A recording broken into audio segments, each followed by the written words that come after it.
Welcome back to the podcast. I'm Lindsay Henneke, your sober coach, your host, and the woman who's going to help you quit drinking for good.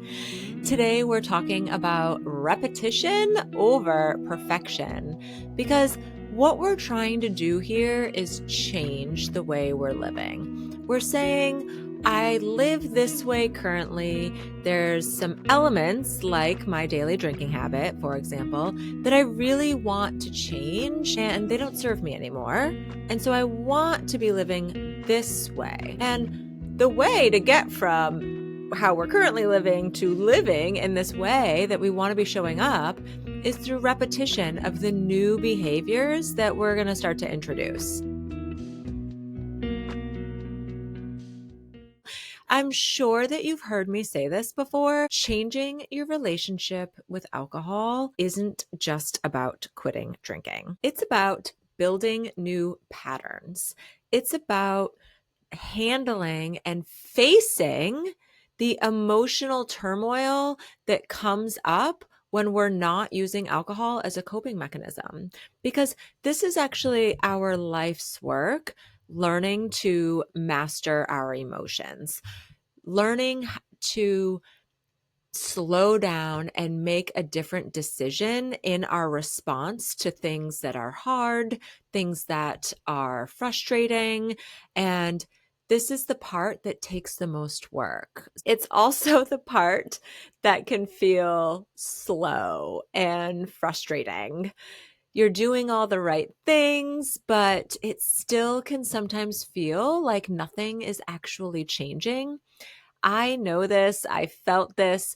This is the part of the journey that has us like going into our old patterns. You know, we get tired. We're doing the new pattern. We're doing the new behavior. And then all of a sudden we start to creep back into the old pattern. And one of the most important things that you can do when that happens, when you see the old pattern rearing its ugly head again, is just remind yourself, this is normal. This is what growth feels like. My old pattern is just my comfort zone, and I'm ready to get back into the growth zone. Just don't repeat the old pattern more than once. When you recognize it's back, that's when you say, oh, you're just visiting. You're just a visitor here. I'm ready for you to pack your bags and go because I'm getting back to how I want to be doing things. So in this episode, I want to show you what's actually happening under the surface when you stick to these new choices that you're making, these new patterns that you're building, even when they don't feel natural yet. Because this is really where the support is needed and that accountability.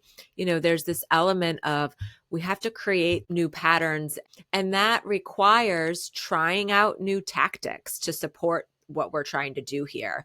And that's really what I offer inside my coaching containers. You get a deep look at how you and your specific day-to-day life needs to change, and not in a burn it all down, start from scratch way, but what are we working with here? That's my genius. That's my favorite part about working with women is tell me what your day looks like, and I'm going to offer you a whole fresh lens to look at your approach. And it's really the fun part about my work with women, and also the part that brings women relief to actually say, oh, I can just do this and that's going to bring me progress. And it really lightens it, makes it feel a little bit less heavy, because we all know that when we think about quitting drinking, it's big. It touches so many areas of our lives that it's hard to look at it objectively and break it down into the smaller pieces when we're all on our own. So, okay. Let's dive in. We're going to get into some science stuff. We're going to get into some of my own personal anecdotes throughout my own journey on this. And of course, you know, I'm going to give you some level of an assignment to do this week because I love homework. And you know that I also promote information does not create transformation. You can listen, you can binge listen to all the sober podcasts. You can go back and listen to every single episode of this podcast this weekend. But if you don't act, you will not transform. And so here's what I want you to think about. Our brains, they don't care about what's good for us. They care about what's familiar. And so when you start changing your habits around alcohol, your brain is sitting here thinking, what are you doing? Every single time you make a choice to not drink during that time when you normally would, you are telling your brain, oh, we don't do it that way anymore. Things are changing around here for the better. You're teaching your brain something new. And today we're going to talk about how to make those new patterns stick and why it's totally normal to feel awkward in the beginning. The first thing that I really did around changing my behavior with drinking was, I've talked about this before, where I had this version of myself that I wanted to be. She was very clear to me. I knew exactly what she did every day. I knew what she looked like. I knew how she felt every day. But I didn't know how to get there either. Just like you might be saying, well, that's great, Lindsay, but I have no idea how to become this version of myself that I want to be. I just know that alcohol is getting in the way of me becoming her. And that was where I was at too. So I started by saying, well, one of the things that I want this new version of me to be is, this early morning person. I want to start out my day intentionally. I want to start it out by taking care of myself. And to me, that meant, a little coffee, a little like me time, and then exercise. That was really important to me. And I also wanted to incorporate some level of learning or self or professional development in that time frame. And I'm not talking about, sitting down and taking a master class at 7:00 in the morning or 6:00 in the morning. That's not what I mean here.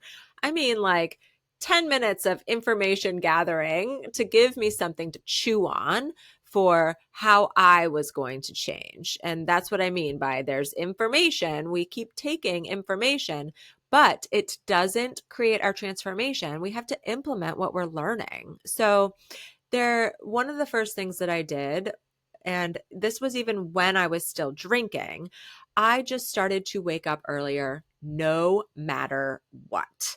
So I didn't start by waking up at 5 a.m. every day, but I knew, okay, I typically head into the office around 8 or, start working around 8 or 8:30. So I want to make sure that I have at least 1 hour of time to myself before I have to get ready.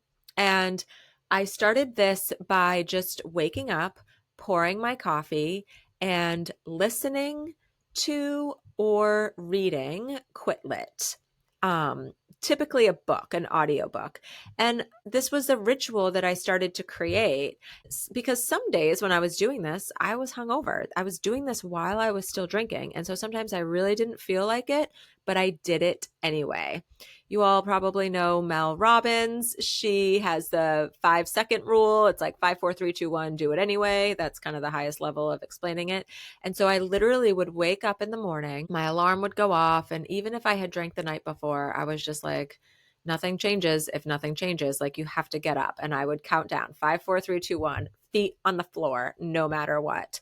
And sometimes I felt really horrible, but I did it anyway. I was building a new pattern, and the only way to get there was through repetition. So I did it anyway. And then eventually I did incorporate movement into that time. It started as just walking because then I could combine it with my learning. I would listen to these audiobooks. I was listening to Quit Lit like it was a part-time job, to be honest, or some sort of podcast about quitting drinking. This was my morning. It was coffee, it was listening, it was walking when I didn't feel like it every day, no matter what. And then eventually, I was always somebody who exercised anyway. So then I just brought in more routine to my new routine. I was growing more comfortable with waking up every single day, no matter what, early AF.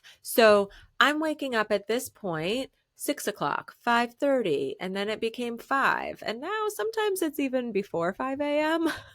So I was teaching my brain, this is what we're doing now. This is what we're doing now. This is how the real transformation happens. It's by implementing and showing up for yourself when you don't want to do it. So now I'm practically living as if I'm already the version of myself that I am wanting to create. Sure, through a lot of this, I was still drinking, but now I'm a woman who gets up every single morning. She has a little bit of quiet time with coffee. Maybe she journals a few sentences, and then she gets in movement. And by 7 a.m., she's in the shower and she's getting ready for her workday. This was something that I really wanted to cultivate. And so what happened was I built this morning that I loved so much, and I was so proud of myself for doing my morning the way that I had structured it, the way I promised myself that I would, that then I started to look at how are my actions preventing me from keeping this morning. I've talked about this in previous episodes where our actions have to align with who we want to become. And so this is where that level of, okay, drinking doesn't make sense if I want these mornings. This is what flipped the switch for me in that area, because this stage is where you go from feeling really bad about the decisions you're making to feeling really good about them. I was so proud of the fact that I'd had many, many, many, many, many days in a row that I woke up early and did my me time. Because what happens when you take care of yourself? Then you have the energy to show up for all of the other things that you need and want to do and give in your life. We're talking a lot about the rewiring our brains, and I want to get real about what that actually looks like every single day, because most of the time it's not going to be this lightning bolt moment of transformation.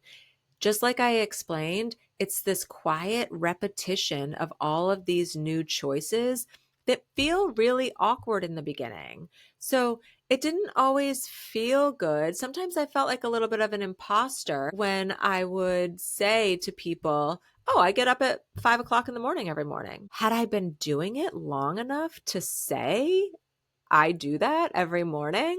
You know what I mean? Like, I would kind of feel like, do I have enough street credit to say I am the woman who wakes up at 5 every day? Or, I work out every day, or I do these things. So it can feel really awkward. And that's because we just aren't fully stepped into this new version of ourselves. And there's maybe a little piece of us that hasn't totally let go of the layers of us that have kept us stuck for a while. It's not about perfection.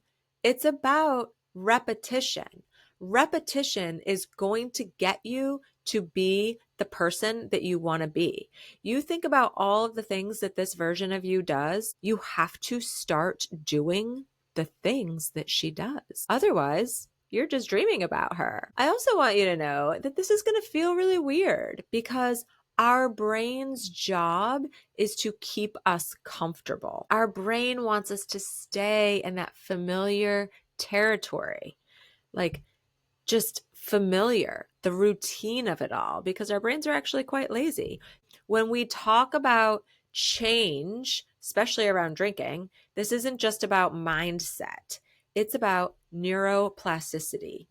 This is the brain's ability to literally rewire itself based on what you do repeatedly.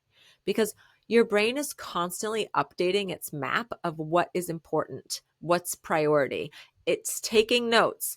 And we have to keep repeating our actions and our thoughts or our reaction so that the brain says, oh, okay, you want to keep doing this. We're telling the brain, hey, this is important. Let's make this easier next time. When you used to reach for a drink to relax after work, your brain learned, oh, this is how we unwind. It's well built. It's a worn shortcut. The brain is like, yep, This is how you're feeling. This is what time of day it is. Here you go. This is what you're supposed to do right now. This is a neuro pathway that connected stress to wine to relief. Stress to wine to relief. And so now we're going to be undoing that pathway. You're going to choose something different so that your brain starts to collect evidence and build this new way. And usually, within a few months, it's going to start to feel more normal, less awkward to do something different at 5 o'clock, for example. Our brains just, when you're in this like in between time, they just don't know what to do yet. Like, wait, this isn't what we normally do at 5 o'clock. What are you doing? This feels a little uncomfortable. Even though it's something that you want to be doing, it still takes more effort because the brain is trying to catch up. It's trying to say, like, are you sure you want to do this? That's the uncomfortable part, but it's all going to start to feel normal because the old pattern will dissipate. It won't be as prominent anymore. It'll fade away as you build the new one through repetition. When you repeat that new action, even once, even twice, your brain starts building a new connection. It's a little bit slower at first, but over time, the new connections strengthen while the old ones weaken. That is neuroplasticity in real time. And this is why early change can feel really clunky and awkward and exhausting. It's because your brain is still running the old playbook. Both patterns exist, and your job is to just keep choosing the new one long enough for it to become automatic. Like, that is your job. Choose new pattern, choose new thing, choose the different thing. Let's talk about these habit loops because this is where things are going to start to click. Every habit, whether it's good or bad, follows the same 3-step loop. We have a cue, we have the routine, and then we have the reward. So something triggers the desire. That's the cue. You do the behavior. That's the routine. And then your brain gets a hit of relief or satisfaction. That's the reward. So alcohol hijacks that system.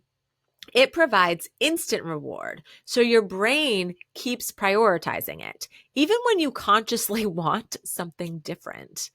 But when you start creating new routines that still deliver a sense of calm or relief, just without the alcohol, you are teaching your brain that the reward can come from somewhere else. That's how you start breaking the old loop. And this is why consistency matters more than intensity. It's not about doing it perfectly or making huge changes overnight. It's about repeating the small actions that send a new message over and over. This is who I am now. This is the version of me that I want to be living. If you ever are catching yourself thinking, why is this still so hard? I want you to remind yourself, your brain is learning. It's actually reorganizing itself to support your new way of living. And you can't think your way into new patterns. You have to live your way into them. Every repetition, every time you go for a walk at 5 o'clock instead of pour a drink, every time you make a journal entry, every boundary that you hold, that is your brain's version of practice makes permanent. I know that there's a lot of emotional angst that comes with this. And we have to have this level of self-compassion for ourselves. I talk about this a lot where we have to be our own best friend here and really self-validate our feelings. Oftentimes, this stage when we're in this messy middle, we're letting go of the old patterns, that old version of ourselves, and we're figuring out, we're discovering, we're stepping into the new version of ourselves, it can feel like nothing's happening. It really can, because when the old patterns creep in every now and then, and maybe sometimes they stick around for a little bit, we only hold on to those moments and we forget about all the other amazing things that we're doing in this journey. And so we can start to feel like, I was doing so well, and now I'm I drank this weekend. And it's not about that. I want you to rephrase that thinking. I am doing so well. I am growing. I am changing. Well, that old pattern crept back in this weekend, but I'm ready to get right back into the new patterns. That pattern is just familiar. Reminding yourself the pattern, it's just trying to prove it's easier. It's just showing up because it's comfort in the moment. You're just between patterns. It's not a step back. You're not starting from scratch. You're not throwing away days or weeks or months of living alcohol free.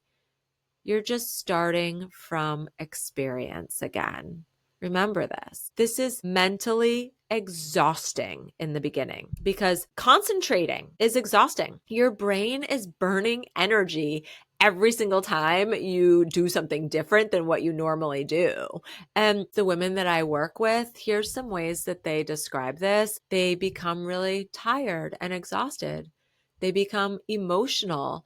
And what I hear often during phases like this is that they become really irritable. And this is so normal. There's these different ups and downs in this journey where some days you feel your best. You feel unstoppable. You feel like, "Oh my God, I never want to touch that stuff again." And then other days, because you're feeling a little exhausted, we become irritable. Irritability can stem from different areas based on you personally, but it's actually proof of progress. You are moving forward when you start to feel these emotions because, hello, you've been suppressing so many emotions for so long with your daily drinking habit, just like I used to, that now they're coming up for air. All of this stuff is just emotions and feelings that needs your attention. It needs tending to. I know how that might even feel a little bit selfish. Like, what do you mean I have to tend to my emotions? I have too much to do. I have other things to do. But let me tell you, tending to your feelings and simply asking yourself the question, how can I take care of myself today, is going to bring you forward in this journey, because so much of why we drink is us not taking care of ourselves. So we're going to move into a little bit more of what tiny wins look like instead of big milestones. I want you to look for the little things. We talk about this a lot in my coaching program where, yes, hitting a large day count for a milestone in your sober journey, it's amazing. It feels really good and it is motivating. Even hitting, if you're early on in your journey and you hit 5 days, that is a big milestone. That is exciting. And then maybe you hit 10 days. Oh my gosh, double digits. These are amazing things. 50 days, 100 days. These are all very exciting, but I want you to know that it is the very little wins and the little things that you're doing every day that are getting you to those types of milestones. It's the morning that you said 5, 4, 3, 2, 1 and put your feet on the floor and got out of bed, even though you didn't want to. It's every time you choose a new path, you've built these little neural breadcrumbs, and I want you to keep following those. One of the women on our group call recently, she hit 50 days alcohol free, and she was talking about how beautiful her mornings are now, where she wakes up, she has time to herself and drinks her coffee, and then she starts making her kids lunches and she gets their backpacks ready. And when they wake up at 7, all of those things are already done and ready, and she's getting ready for work, and how calm the mornings are getting out the door. And she said that she's so proud of herself because it's changing their day too. It was actually the perfect example of how her energy matched what she wanted their energy to be going into the day. Energy meets energy.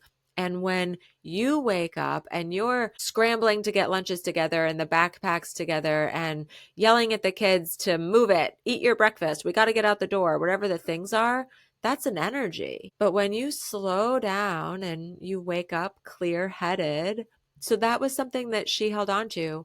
Her action of drinking was not aligned with having that beautiful, slow-paced, relaxing morning that bled into everybody else's day. She removed the alcohol, which was hard. She was dealing with those things to not drink at night. But then as she saw how beautiful her mornings became, she was like, why would I risk that? My kids, we leave the house and we're happy in the morning on our way to school or daycare. Everything feels so much more effortless getting out the door, and we're all really happy. We're not yelling at each other or chewing each other's heads off, whatever. Like, it just felt really good. That is a milestone. Yes, she was also 50 days alcohol free when she shared this, but the milestone and the win is these beautiful mornings that she has with her family now, and the ease of getting out the door and not stressing, not rushing, not having a headache while doing it all, not having to be on, but getting to be on and doing these things. I'm going to give you a couple of questions. You can jot these down right now, or you can come back. They're going to be in the show notes. So, where did you notice your brain wanting to go back to the old pattern? So this is reflecting on the last couple of days. Where did you notice your brain wanting to go back to the old pattern?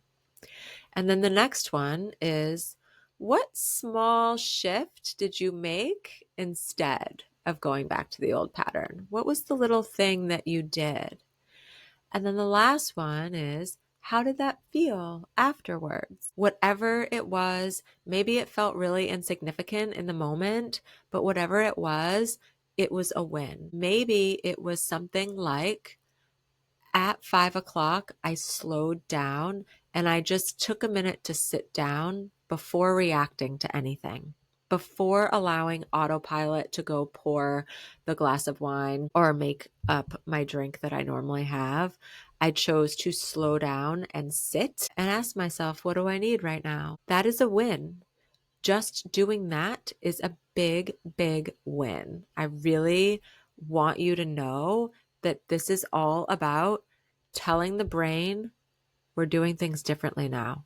Some days that's going to feel really easy, and some days it's going to take a little extra effort because you've got that dual pattern thing happening. We're still doing the old, we're trying to build the new, and the old is still showing up once in a while. But the more you do the new, practice makes progress. Keep practicing. You're practicing not drinking. That's really what you're doing. You're practicing showing up in a way that doesn't need alcohol. And the more you do it, the less you're going to need it and the less you're going to think about it. Okay. Let's sort of turn this around to a little bit of a happier note here. You're not trying to erase the old thing, the old you. You are not trying to erase the old version of you because she's an amazing woman. She's gotten you this far. There's just parts of her that aren't serving you anymore, and you're ready to let go of her. And the process is training your brain to support the new version of you that you are building. So this is exactly what I do with the women who work with me. We don't chase perfection. We don't say, oh, I'm starting on day one again after maybe you have a little slip from that pattern creeping in. We focus on pattern building, and we focus on you learning how to talk to yourself with love and compassion so that you can continue to rewire your brain and show up for yourself when that old pattern starts to creep in. And this is what's going to help you have all of the success in the world of becoming the version of yourself who you want to become, because I know that you are more than capable of becoming her. This is just a loop, and I know that you're ready to stop circling the same loop and finally create patterns that feel good long term. This is why I want to invite you in to work with us, because the women here, they're a team. The women who come in to Feel Good AF, they are saying, I want to invest in my team that is going to help me get to be the person who I want to become. And I'm not talking about I'm the only team member you have. When you join my group coaching program, you have a group of women who are doing and after the same thing you want. They are your team. You are all team members. It's such a beautiful space when I see the women talking with each other and collaborating inside the online community and on our group coaching calls. There is no place more beautiful than these successful AF women coming together and figuring this shit out. It is amazing. So the door is open. You can come in, group or private coaching. You can join. The link is in the show notes, or as always, set up a discovery call. I am going to walk you through exactly how this is going to look in your life, and you're going to want to join us inside because it's life-changing. It will get you from how you're living today to the version of you that you want to become. Okay, that's it for me this week. If this episode lit something in you, send me a message. I want to know. I want to know what stood out to you. You can always email me. There's a link to that in the show notes as well. And set up that discovery call. If you loved this episode, rate it, share it, and subscribe so that you don't miss any others. I believe in you. I know that you can do this, and I hope to meet you soon.